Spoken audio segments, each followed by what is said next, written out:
Shit. Here we go again.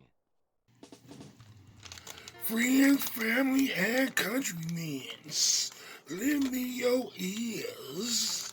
We finna chop it up today, man. I just had some shit on my mind. And like I said, I want to add some new things to what we do. So every now and then, man, I'm going to come through, I guess, with what you call a little mini podcast. Where I just sit here, man, and twist up something and just talk about something I'm thinking about.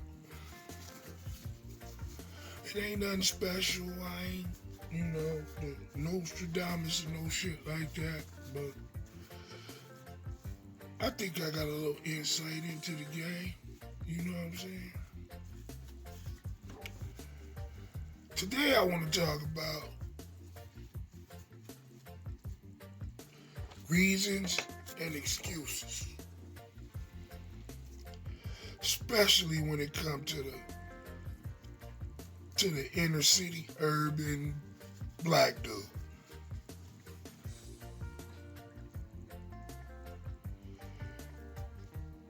I always tell my kids and my wife that reasons ain't nothing but dressed up excuses. And now, I'm not talking about reasons like I'm sick in this motherfucker, I got COVID, I'm gonna die, that's the reason. No. It may confuse the slow with it, but that's not what I'm talking about. What I'm talking about is kid that grew up in the hood, right? But still had a good family unit. Got pretty much everything he wanted, he or she wanted as a child. But still needed more. So they got into the street life. And then they get arrested or whatever, regular that go down with that lifestyle. And first you hear his mom talking about he a good kid and that's not what he about. Yeah, it is. Then you hear him talking about it's because of the neighborhood and the influences of the neighborhood. A little bit. I agree. But for the most part, the reason is they wanted the money.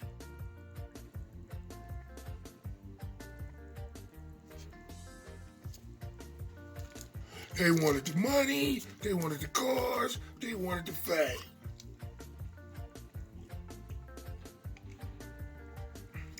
Shit, if you can't sing or dunk a basketball, street fame is probably the only fame you gonna get.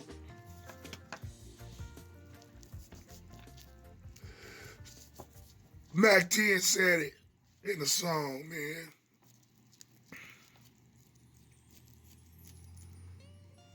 He said, I quit sports to slang keys and blamed it on my knees. Come on, motherfuckers. That's all I'm asking is for us to keep it real. And I know a lot of people not gonna like me for saying that. But I know some homeboys that really didn't have no choice. Moms was a crackhead, leaving them at home with no food, all kind of shit like that. Finally just probably up and left them. So they moved from homie's house to homie's house to homie's house. So the hood really raised them. But the motherfuckers I'm talking about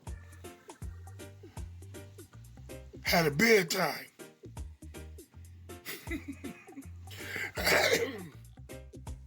Had a bedtime. They didn't talk back to their mama. They went to church. They didn't fuck up until school. And they saw that they could. But you always hear their mom saying, when he was little, he got good grades. Yeah. But then he started seeing what motherfuckers had.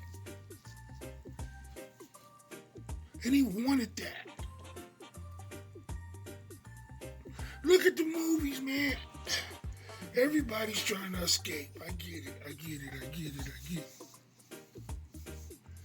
Everybody's trying to escape something.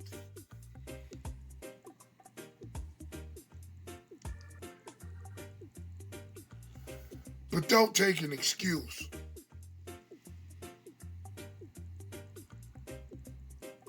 And make it a reason just to justify you making the fucked up decisions. It's inevitable. You want to know how I know this? Drum roll, please. I'm him.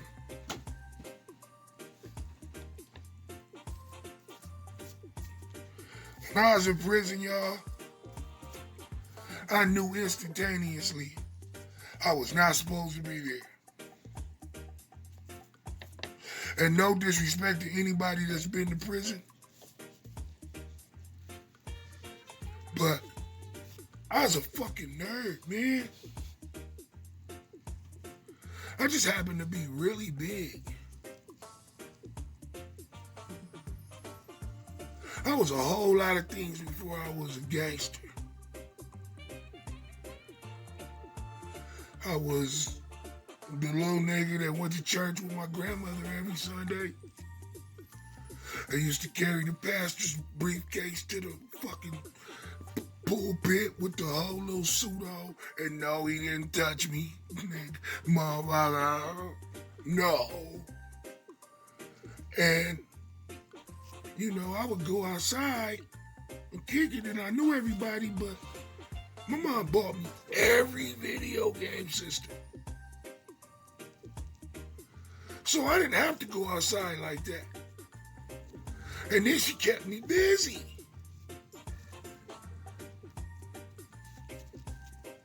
And I know a lot of kids like that. And a lot of them fell victim not to the streets, but to the desires of the things that the streets could give them. There is a big difference. So the cats that the hood actually raised,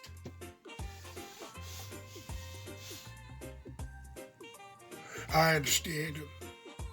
And do you know of the ones that usually don't die in the streets or get life or whatever? Those are the ones that end up doing really well.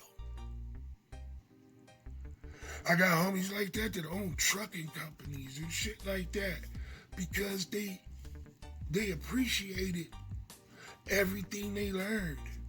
And they didn't want to keep making the same mistakes.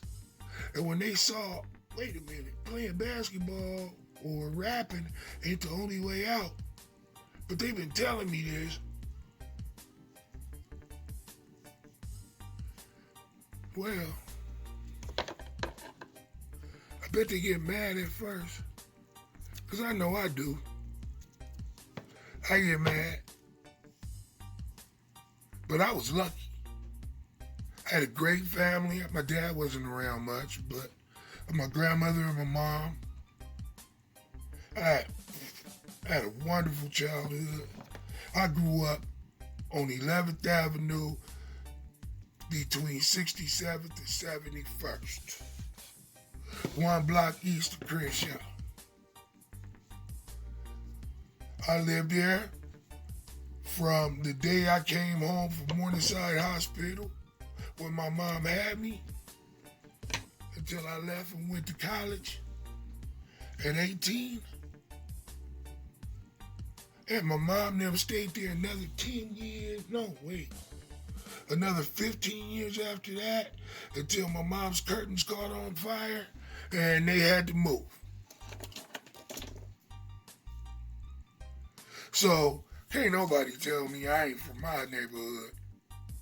Fuck that.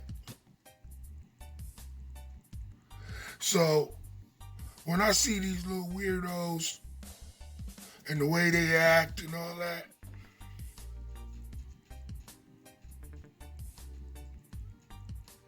it breaks my heart.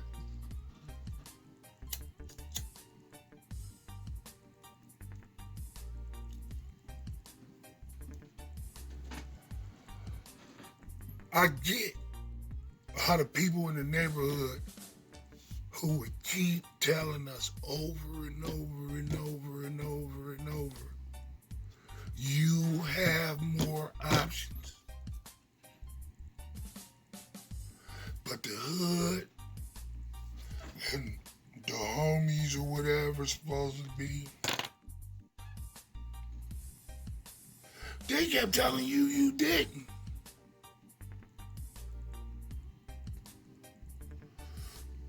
Like, when you see a group of kids standing on the corner,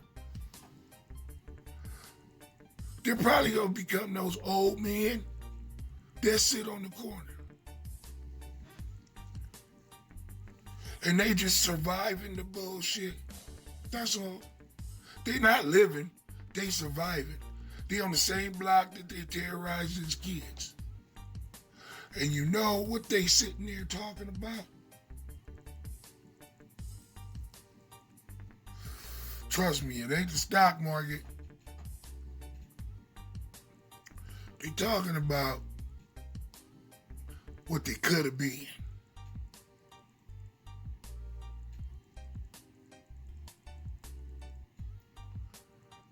They talking about how they never had a chance where they grew up.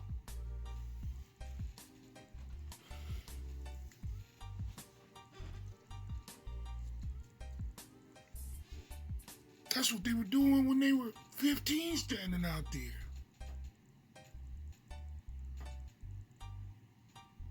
Ain't nobody talking about nothing, building nothing. I told one of my little homies from the neighborhood, ran into him. He was a lot like me. He got everything he wanted as a kid. Pretty cool football player, got him, had a few scholarship offers. So we chopped it up.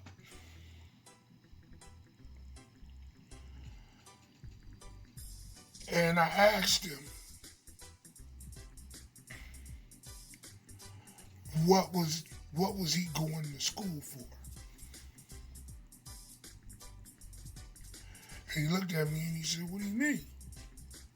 I said, what are you doing this for? I said, I'm going to play football. I said, I hope you don't get hurt. And I hope you one of the best motherfuckers to step on the grass in your generation. Because if not, I'll see you within the next 4 years right back here.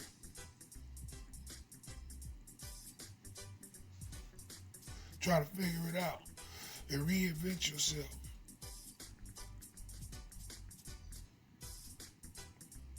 But if you go there to get an education,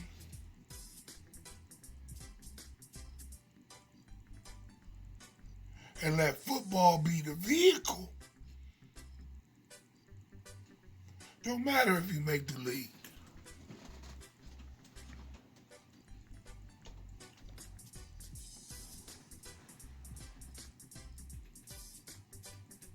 You gonna go play football.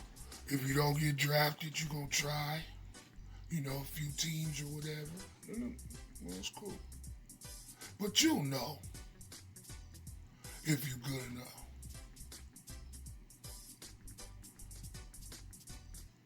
And then you're gonna have to go back and get a job. And you're gonna get that job and get stuck in that job because you can't miss no days because you don't make that much money. Then you're gonna feel like it's all over. And you probably only 26. Now, this is what I learned, and this is where I fucked up. If school was the priority, by the time I was 26, I would have had my master's. So then that means by the time I'm 33, I'd have my doctorate.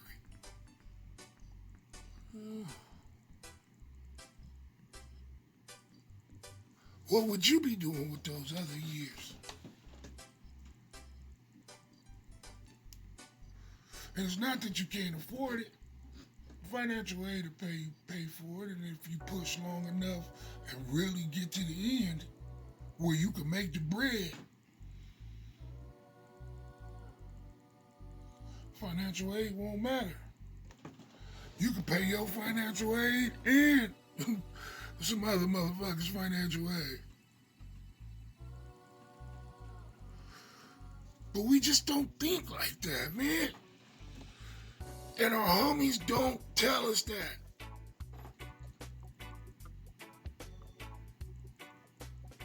They don't know because they homies didn't tell them that.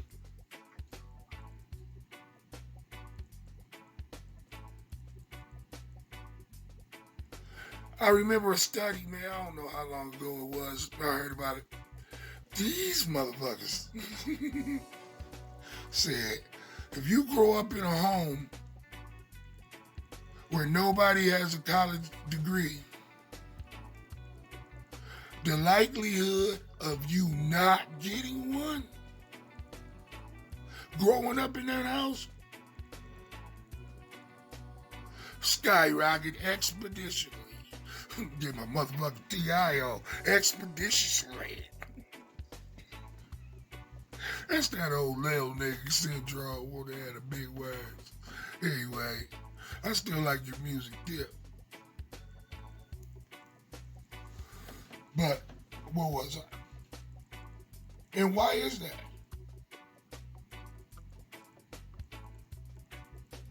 My mom and my grandmother, they wasn't into sports. So as a little kid, I didn't watch sports. I knew what football was. I knew what my mom kind of liked the Dodgers a little bit, so I would watch that, and I tended to be really good at baseball. But when I got older and motherfuckers saw how big I was, they was like, what's happening? But I was a little late learning and understanding the nuances. I understood the rules and what coach told me to do, but there was a lot of things that I would have gained if I hadn't been watching. If I had somebody older watching it with me. But it is what it is. I still wound up doing pretty well at it. But a lot of kids that come from the same situation I came from don't understand that even makes their chances of making it to the league a little lower.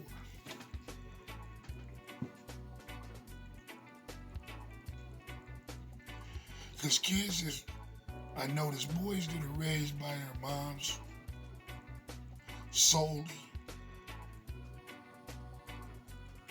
tend to really be nice guys But depending on where they grew up,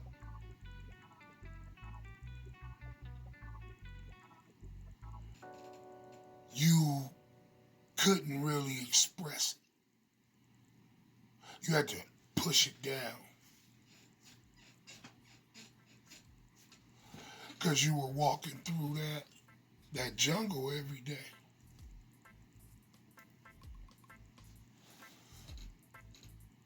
So believe me, I get it.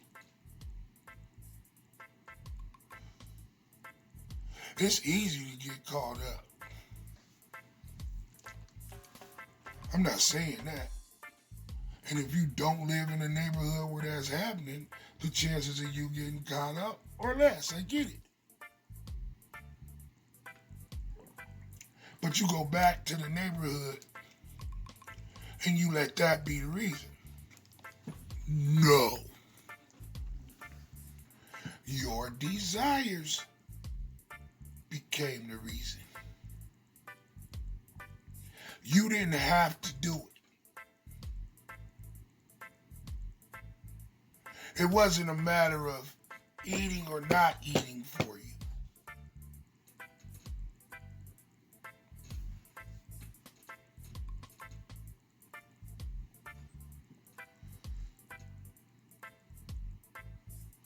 You gotta be honest to yourself.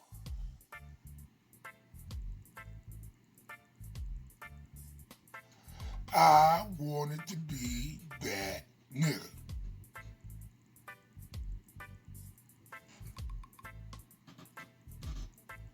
Honestly, I didn't. I always knew I was a nerd till I got into music. I mean, don't get me wrong, I fought a lot. That's why I stayed in trouble, stayed getting suspended and sent home from school. That's why y'all didn't see me playing a lot. That's why I'm not in a lot of pictures. Because I wasn't there. I was suspended for stupid shit. I had an attitude. I had to prove I was a giant when all you had to do was look at me.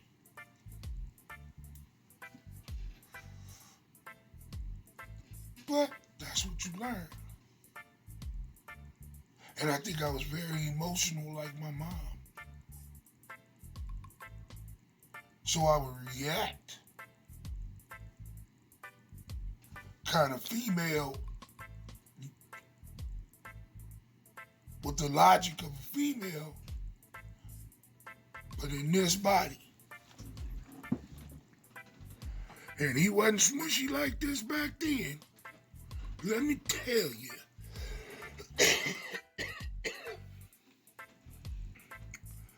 Man, we've been sitting here for like 25 minutes. Fuck it. But being wrapped up in that bubble wrap or that armor that I felt I needed, I missed out on a lot of shit. I got lucky. Even though I went to prison, fucked off a record deal, all kind of shit. Fucked off like $500,000.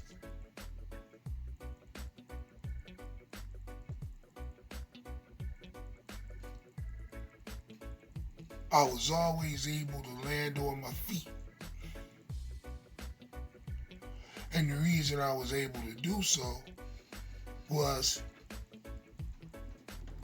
because the one thing my mom always stressed to me, if you did it, own it.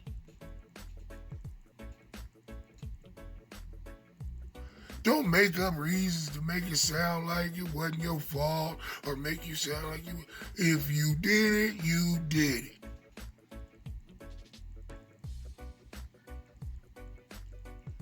The sucker and the crime is lying about it when you get caught.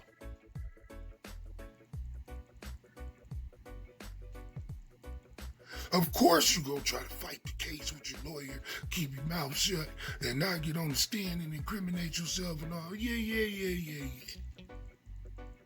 And if you win, It ain't gonna hurt nobody. You got over it.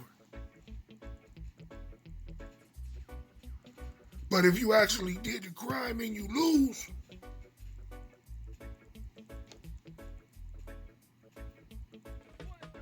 you shouldn't have to convince yourself that they got me. Are there times when, yeah, they fuck up and do scandalous shit all the time. But I'm talking about you. You inside knowing. Nobody but you and your creator know about this. For real, for real.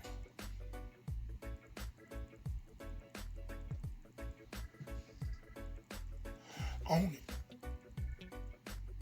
And when you own it and accept that you fucked up,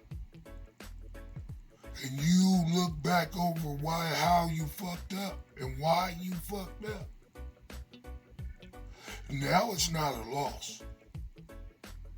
It's a lesson.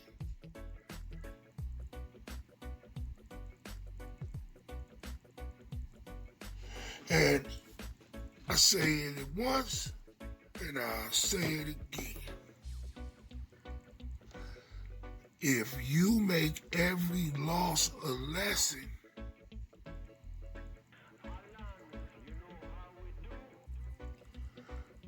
technically you never lose.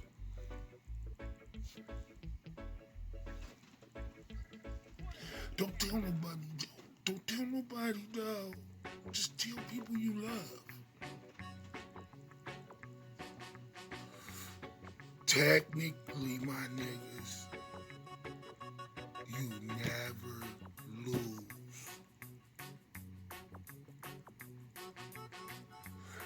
I think that's what Jigga was talking about when he told that nigga, I will not lose.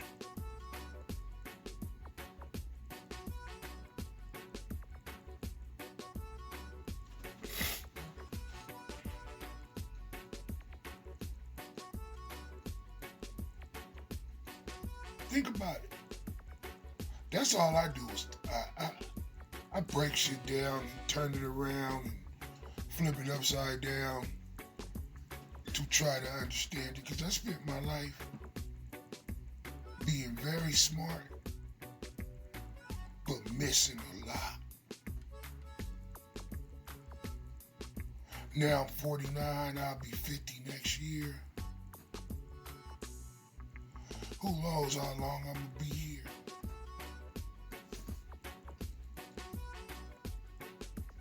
But when I do go, I'm gonna go out of here with a lot. And I hope to have the consistency to keep putting this shit onto these videos for y'all, so that my grandboys and my granddaughter that's on the way and great grandkids that I may never meet can get this game. Because the game don't change. Just the players. So if we think Chirac is out of control, do you remember Miami and Los Angeles in the 80s?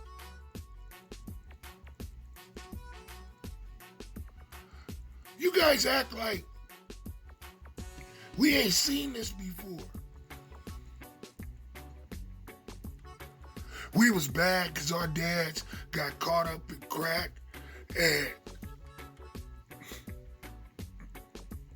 was gangsters in the 70s. And started it, and it wasn't very many killings. Then it got more lucrative. And motherfucker in the 70s started going harder. Go listen to Ice-T. Not his songs, his interviews. Motherfuckers was coming back from Vietnam, teaching the rules, and the few motherfuckers that was on the streets was using them little niggas to become kingpins.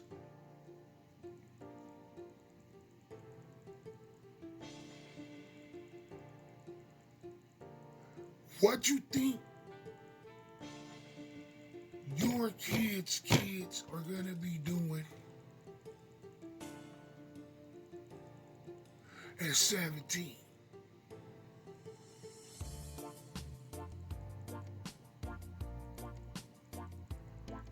That's why we gotta grab these motherfuckers now. I used to call that generation, and I know this is terrible, but I used to call them the bastard children of hip hop. That's what this generation was gonna be. They don't know no better. They got loved and nurtured by their moms and their grandmamas.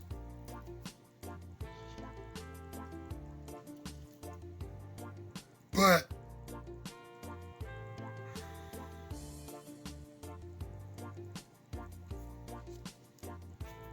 they didn't have nobody to teach them how to take the emotions out of it and use logic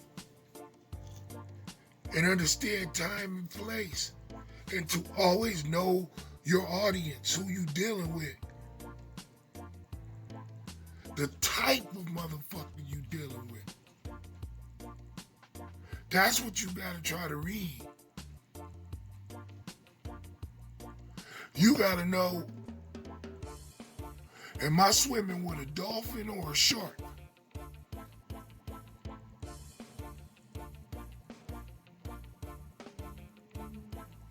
And these little niggas got Range Rovers and Maybachs, and ain't nobody tell them that. Most of these niggas' dads is coming home. Look at Lil Durk, his dad just came home.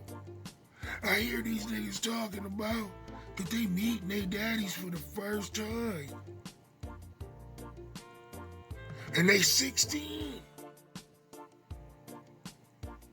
And it's even more that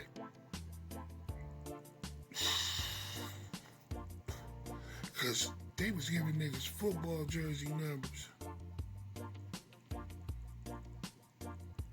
And I'm talking about on the line. 70s, 90s and shit.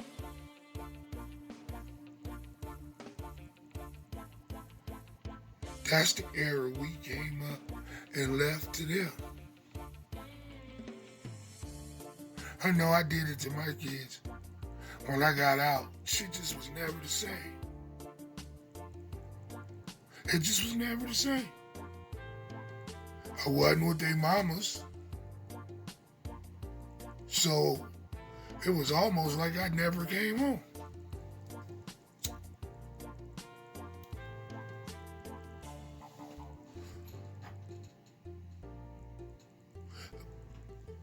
But I hope the diamonds that I dropped on them come in handy if they decide not to be around me and we go through our times. When they want to fuck with me and they don't, and it's cool, they grown. And I know it's a lot of us going through that.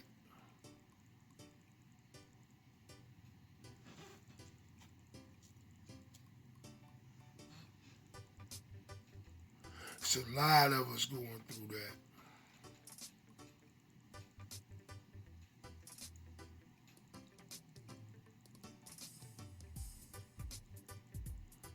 All right, y'all. I'm going to call it a night. I know pretty soon I'm going to start going live with this. I just don't want to talk to an empty room. But you know what? I just talked to an empty room right now.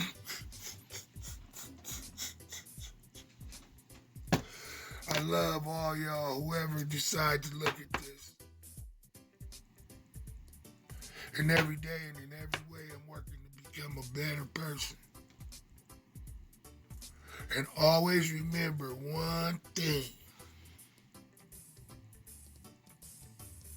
Like and subscribe on my YouTube page. Check out my Instagram and Facebook. And we're all neighbors. Peace. Screw this, I'm going home.